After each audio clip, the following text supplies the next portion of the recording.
Welcome back to Small Changes, Big Shifts. Man, do I have a treat for you today. I'm in Orlando, Florida, with my friend, Reverend Alice Anderson, Cynthia Alice Anderson, and her wonderful producer, Dave. And so let me tee this up a little bit. Reverend Cynthia Alice Anderson has been serving as senior minister at Christ Church Unity in Orlando, Florida since 2007. Under her spiritual leadership, Christ Church Unity continues to be thriving, welcoming community that is dedicated to transforming life, celebrating diversity, and supporting soul growth. And I remember watching as the Orlando shooting happened and kind of watching your page and the way you and your church responded to that. So I just want to give that shout out. She recently wrote a book, Seven Spiritual Laws of Release, and it's in her third printing currently. Yeah, it's about to be fourth. I was thinking, we were talking about that. I'm going to slow down. I think fourth. Yeah. She has two other books. A Grateful Life, 30 Days of Conscious Gratitude, is a 30-day mindfulness and prayer book. And her prosperity book, Prosperity for You, is currently being taught in churches around North America. Yes. And she's got this fabulous podcast that we just recorded once again here in Orlando, Florida. And the name of the show is... The Authentic Spiritual Journey. I just forgot it. It's not on this page anywhere at all. That's okay. And the name of the show is Authentic Spiritual Journey. And I'm going to tell you, I've known Alice now for 20 plus years, and she truly is walking in her authenticity. So I want to welcome you to Small Changes, Big Shifts. Thank you. I am honored. I love your show, and I'm honored to be a guest. Thank you for having me. Well, on this show, we like to, I'm a word nerd, celebrate, guide, connect, which provide hope. Yes. And for sure, the hope is a no-brainer for you. But I want to tell you, we're celebrating you and the work you're doing, not only in Orlando, but around the world. Your show's in 30-plus countries. Yes. And so in a time where people need to hear that. So we're celebrating you today. Thank you so much. I'm happy to be a part of it. I'm honored to be a part of the work, too. I shared with a colleague the other day that whatever energy is coming through me, I'm honored to be a part of it, that there is a bigger work that's being done than me personally. You know, it's being done through you. It's being done, through me and many of our colleagues. So I'm honored to be a part of it. Well, we kind of dive into the quadrants of well-being, which is kind of the platform that I love to use to really help people find a golden nugget for their own healing journey. We talk about mechanical, which is obvious as a chiropractor, and you got chemical, which is obvious for some of our nutritionists out there. And then there's the energy, and you mentioned energy. And I believe one of the biggest growths in medicine the next decade is going to be around energy and vibrational medicine. And of course, the psycho-spiritual aspect, which you probably know is my favorite aspect. And I do all this so I can really talk and really feel the connection of the Holy Spirit. And so let's talk about energy medicine a little bit and talk about kind of your background a little bit for our listeners. Kind of who you are and why you do what you do and why do you love the word energy? Wow. My background, wow, I don't know where to start. Start with your background. Okay, well, I grew up in Red Oak, Georgia, which is a little town outside of Atlanta. I was the youngest of 9 children, and I grew up in a lot of chaos. There was a lot of wonderful things as well, but the youngest of 9, and there was illness in the home. My dad was disabled. My grandmother had Alzheimer's. My nephew was dying with leukemia, and he did make his passing. So there was a lot going on in the household, and as the youngest, I think I was always trying to find my place. I was helping a lot of others, and I was very happy to be a part of the family and to give, but along the way, because of that, I lost myself a little bit. So my journey has really been in finding myself, and that journey has been, like most journeys, up and down. And I had an amazing connection with the church from a very young age. My godfather was the minister. My mom was on the board, and the Andersons opened the church, but the church of my youth is not the church that I am in now. I'm now a unity minister, and so my journey took me there. But it was through a physical healing crisis, actually, in my late 20s that really began to wake me up to my spiritual nature. Even as a kid, I'd done what I now know is called meditation. When I would be down in the woods playing, down on the rock, just hanging out. I didn't know that's what it was. So as I had this physical healing crisis, it required me to wake up, to begin to live in a different way. and that healing crisis really led me to unity through a strange, not strange now, amazingly synchronistic spiritual circumstances. So that was the beginning of my waking up process. And then shortly after that, just a few years later, I was applying for ministerial school, and that's where I met you, was in Kansas City, because I had to go there to attend Unity's ministerial school. And we met at Unity Church of Overland Park. Yes, that's true. Yep. I was a youth director there and the choir director there at Unity of Overland Park, and what a wonderful spiritual community that supported me at a very important time as well. So, I don't know. Do you know how I came to Unity? Do you know my Unity story? No. So I was not raised in the church. Right. I got actually baptized Baptist at about the age of 24. Yes. 23, 24, probably 23 actually when I think about it. The timing. There was a guy that came to our Cleveland Chiropractic College at the time. Yeah. You might have heard of this guy, Mark Victor Hansen. I have heard of that guy. Chicken Soup for the Soul guy. And Chicken Soup for the Soul wasn't out yet. Oh, wow. And Mark was had this calling or found this knowing inside him that he's supposed to manifest this Chicken Soup for the Soul, which has probably sold, a billions of copies around the world. And at that moment, he was visioning it. And a lot of people that believe in some of the philosophies that we share on our shows is about kind of not metaphysical, but also just the dialing into the universal principles. Yes. And so in the chiropractic world, we've always believed that thoughts mattered. It's part of our founding principles. Yes. The body is ill because of a couple of reasons, but mostly thoughts, traumas, and toxins. And so Mark spoke at Cleveland Chiropractic College, and I went to Unity. He was speaking there, and I knew I was home because it was really about love. And for me, my religion is love and kindness. Yes. So that's my Unity story, if you had never heard that. So. No, I hadn't. And I think you're absolutely right. And I think Unity is really a teaching of universal spiritual principles. It doesn't have a dogma in a way other than, God is everywhere. God is in you. And, our thoughts manifest our reality, and we pray and meditate to align ourselves with universal energy. I mean, that's basically the principles, and then go out and do it, live it. So I think that is definitely a strong place that we meet. And yes, and I believe the founding principle of the whole universe is love. What other being would continue to create to know itself, but one that is made of love, for sure. We'll talk about energy a little bit more because to be totally transparent, I've had some energy people on, but it's probably an area that we need to dive more into on my show. Yeah. On small changes, big shifts. And so here's the first question is, what is energy to you? Mm-hmm. And then some of the guiding. Well, how can our listeners dial into their own energy? Well, that's a great question. Well, everything we see, this table, these microphones, even the words that we're saying, is all made of energy. And we all have a different vibrational reality.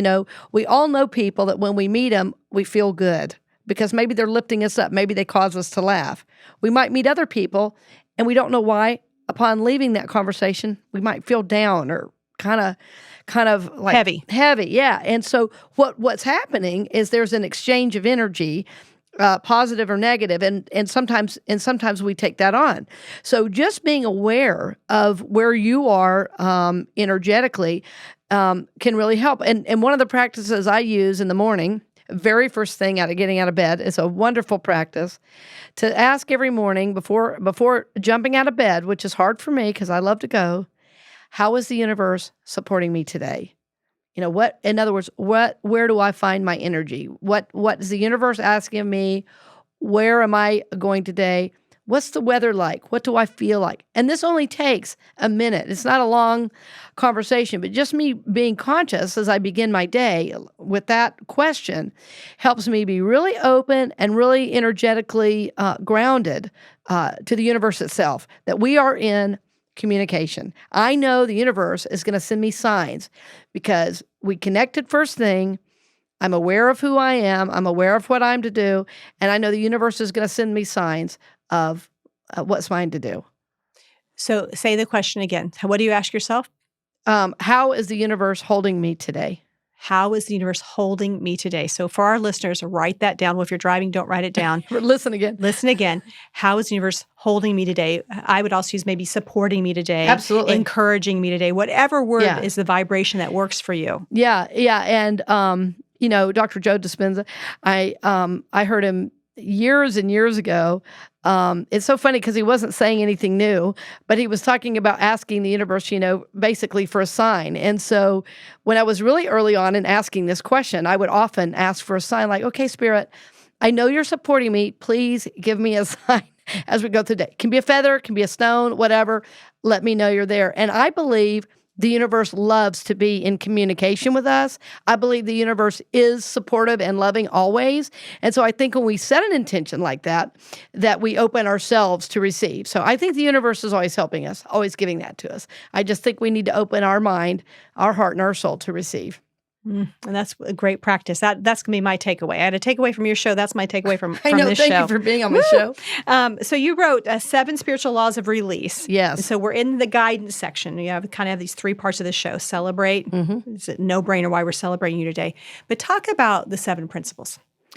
Okay. 7 Spiritual Laws of Release is a very important spiritual teaching because I believe, as I said, everything is energy. And so there's many levels we need to release from. As you mentioned, I strongly believe in the psycho-spiritual. So, one of the chapters in there is on of release is the law of giving, giving and receiving, right? So we have to, if we ever want to receive, we have to give. And what's everybody doing in our pop culture today? Get as much as you can, right? And so some of these spiritual principles, again, they wake us up. So another law is the law of letting go, which might be a little bit more on the emotional level, right? It might include forgiveness work. It might include making amends to another person we may have harmed. It might be if someone is trying to make their transition or passing, and we learn how to let them go. So these principles apply to every aspect of life, including, hey, you got too much stuff in your closet. There's stuff in there you don't wear. There's stuff in there you don't even like. So let's release it, get it into the flow so somebody else can use it. And then when you get ready in the morning, you can look in your closet and go, oh, I feel good in that. I'm going to wear that. And then suddenly your day starts with no negativity about yourself, with no judgment about what you're not. Don't have thin clothes, fat clothes, and the things I actually wear. But that we look at what we have and we go, yes, I'm ready to go. So it can even be as simple as that to begin to turn our day around, begin to lift some of the heavier energy that we're working with in life. And then finally, one of the most important aspects, I believe, of release is forgiveness. The power of forgiveness to move us along. And when I say forgiveness, I just want to explain, forgiveness is not condoning bad behavior. It's not excusing bad behavior. It's us releasing old toxic energy that we have held because we believe we've been wronged. And we probably were. But what we don't realize is as we hold toxic energy, we are actually, rather than being separate from the person who hurt us, it's actually like connecting us to them with this invisible steel beam called resentment. And so when we can learn to forgive, what we're actually doing is saying, I love myself enough now. In other words, I've healed to the point now that I can release this hurt. It's like when our healing gets bigger than the hurt, we're ready to forgive. Whoa. When our healing gets bigger than the hurt, we're ready to let go. Yes. When our healing gets bigger than the hurt, we're ready to let go. Yes. If that's all you got out of today's show, that's a home run right there. It's very important teaching. Very important. So let's stick on the guidance a little bit longer and talk about soul growth. And I'm curious, how are you handling as a minister and a spiritual community leader some of the things that are happening in the world, speaking of soul growth? That's a great question. I think what we're seeing now, if we talk about politically, or what we're seeing, a lot of strange behavior from world leaders, including the U.S., is that the shadow aspect of humanity is really coming forward. And so it's not coming forward because somebody did something wrong. It's coming forward because it's trying to heal. In your practice, if you don't know what's there, you can't heal it. And so what's been so hidden and tucked away, and that was, kind of glossed over in the 50s, that erupted in the 60s, that in the 70s, shifted, changed. So each kind of decade is providing a new look into what's trying to heal. And I believe the narcissism of our hidden narcissism as a country is trying to heal. We're trying to move into a more heart-centered,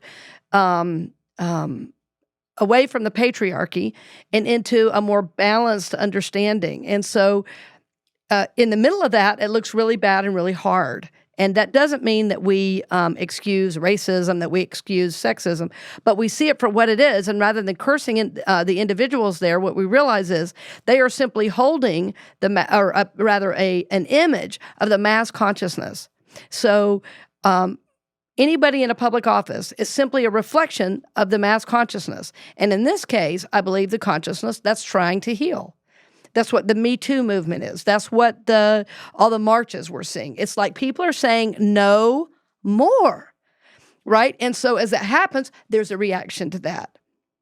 But in the town where a lot of my family lives, in Noonan, Georgia, a few months ago, there was going to be a march by some white supremacists. And there was police. I mean, all the churches had these big conversations about what they were going to do. 25 people showed up. This is not a big movement, right? They're getting all the attention because the media loves anything that bleeds, And so, but what people saw is the hate energy collapse and the love energy move forward.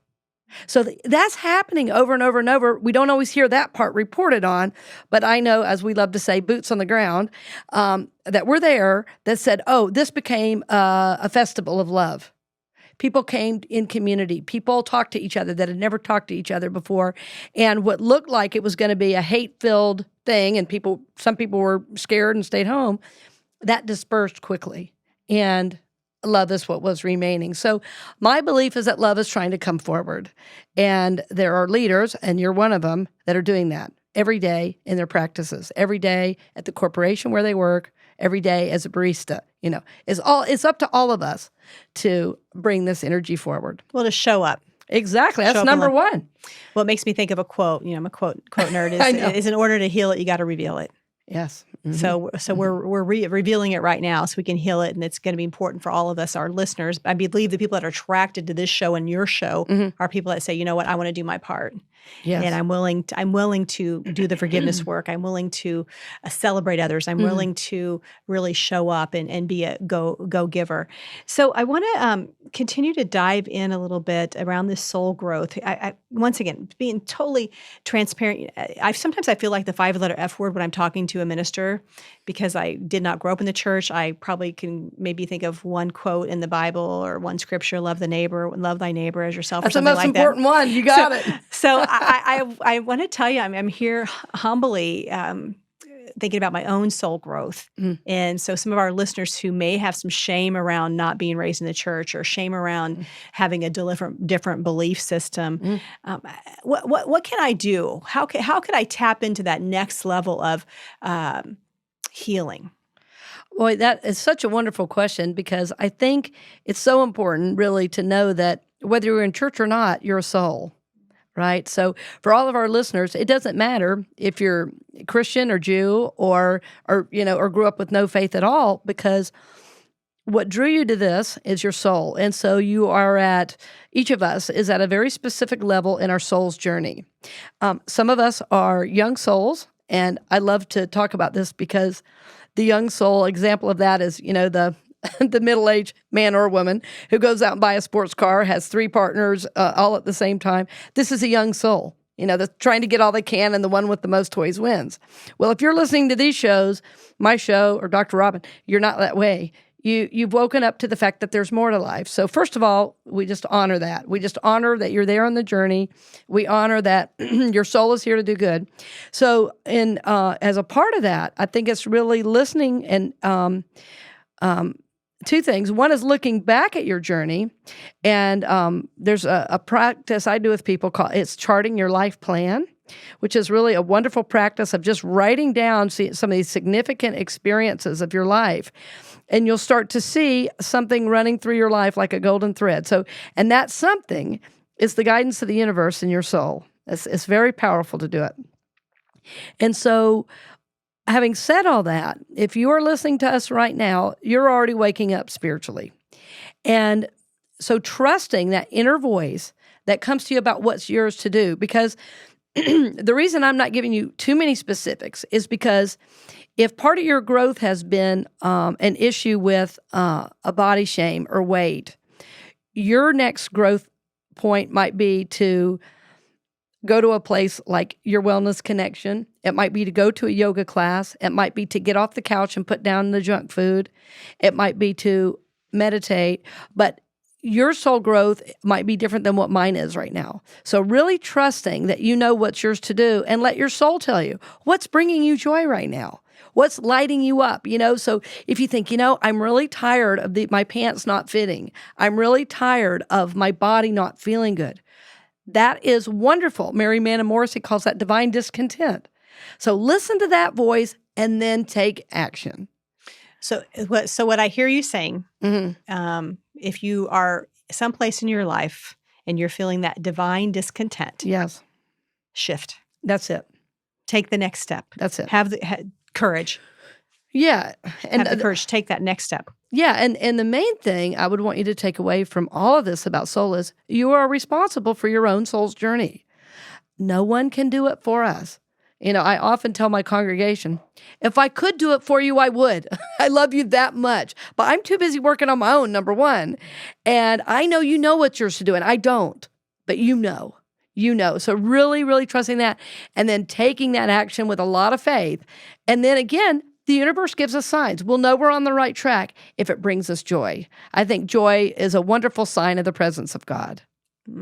I love the word joy, and we've had Jennifer Robinson on our show, who's the joy warrior in Kansas City. As we start to really shift into the next aspect of our show, which is really connection, and I love the word connection. I wish my middle name was Connection, Michelle Connection, because I love it that much. You could do that. But I want to connect our listeners with some of the great work you're doing, and I love the word gratitude as well, and it's perfect time of year as we're celebrating the holidays and the uniqueness around our family and friends, and how do we really bring in a new year.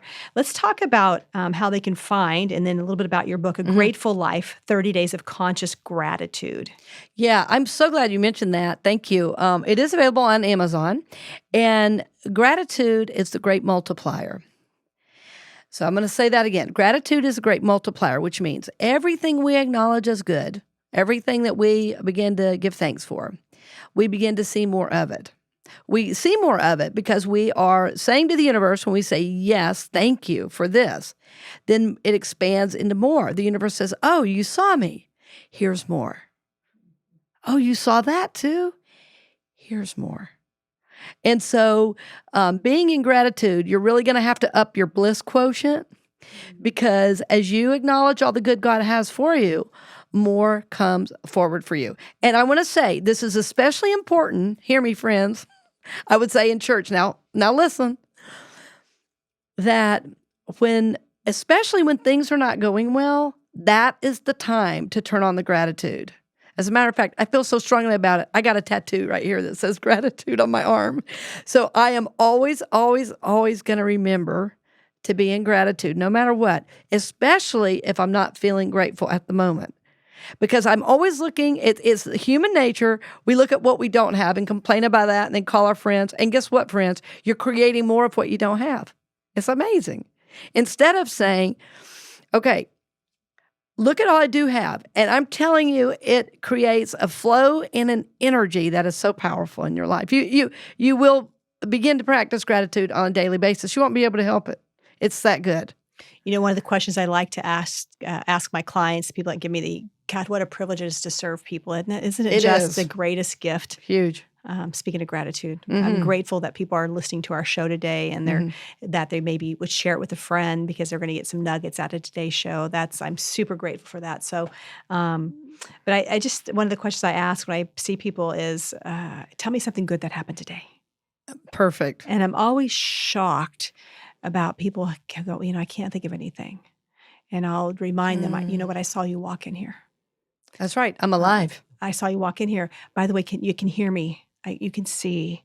And they're like, yeah, I can. And so it's just a reminder, if you can't find some of the big stuff, look it. at the little stuff. You Yeah. know, I woke up today. Well, and My heart's beating today. yes. And can I give you a little story? I don't know how much time I Oh, have. we got time. Go. Okay. So we spoke on our show about my physical healing crisis, and one of the things that happened to me during that time was I realized everything I was putting into my body could not process. I was eating wheat, I was eating dairy, a lot of caffeine, all the wrong things. And I remember one day looking at my refrigerator and going, and I had this idea because this whole idea of dairy-free, gluten-free, sugar-free, all this was a very new idea. And so as I looked at my refrigerator, even though there were things in there I could eat, the first thing I said is, there is nothing to eat. And then I went, but there is, right? But there is. And so it shifted everything. So I finally said, okay, I'm going to take a few more things out because I can't eat that. And every time I see that, I'm reminded of what I can't have. So I'm going to move that out. So I can have this, I can have this, I can have this. And I just started giving thanks for what I could have. And so I would be out at parties or events, and I was a musician then doing a lot of playing and stuff. And there was always, events with food. People would say, do you want this? Do you want that? Instead of saying, I can't have that, I would say, I'm good. Thank you. I'm good. Are you sure? Oh, I'm good. And if there was something I could eat, I would eat it. And if not, I would say, okay, God, thank you for this time with friends. I'm here. I'm available, And so it shifted everything, just acknowledging what I did have. And pretty soon, I wasn't thinking anymore about what I couldn't have. And now, even now, so I'm gluten-free. That's been, 25 years ago. So people will say to me, oh, I don't know if you can eat there. I said, oh, I can always find something to eat. No problem. I can always find something to eat. I can eat a salad. I can eat whatever. I'm just not going to eat the bread. I'm good. Some people can't imagine their lives without gluten. And the truth is, I'm good. But it was a huge shift, even though it was a very small change. Just that verbiage. Exactly right. People will say, I can't really focus on what you can have. Yeah. Focus on who's in your life, not who's not in your life. Exactly. Good things. Well, our time's coming up to wrap the show. I just want to say, first of all, I love you. Thank you so much for inviting me to Orlando.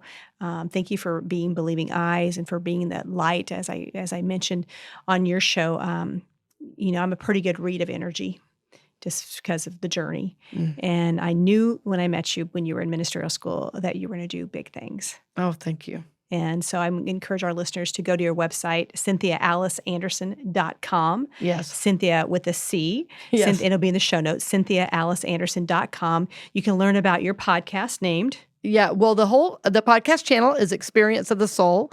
And so you can go to experienceofthesoul.com, and there are daily shows, affirmations, the podcast you and I did. We have wonderful, wonderful shows to support you on the journey, no matter your spiritual background.